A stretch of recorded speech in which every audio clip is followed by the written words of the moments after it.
Hi, my name is Nicole Cadzillo, Vapour National Makeup Artist, and today I'm going to be showing you how to apply our Velvet Glow Foundation.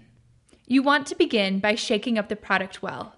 A brand new bottle should be shaken for 20 to 30 seconds before opening to make sure that the pigments are completely mixed.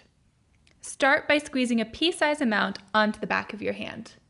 It spreads easily, so starting with a small amount ensures that you don't waste any product. Apply a few dots of foundation to your complexion and buff it out with our foundation brush in circular motions, starting from the center of the face and working your way outwards.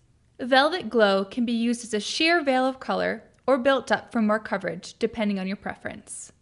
When you are satisfied with your level of coverage, set any key areas of the face with powder and continue on to your color complexion products. The result is a fresh and weightless feel with a natural matte finish that is best for normal, combination, or sensitive skin types.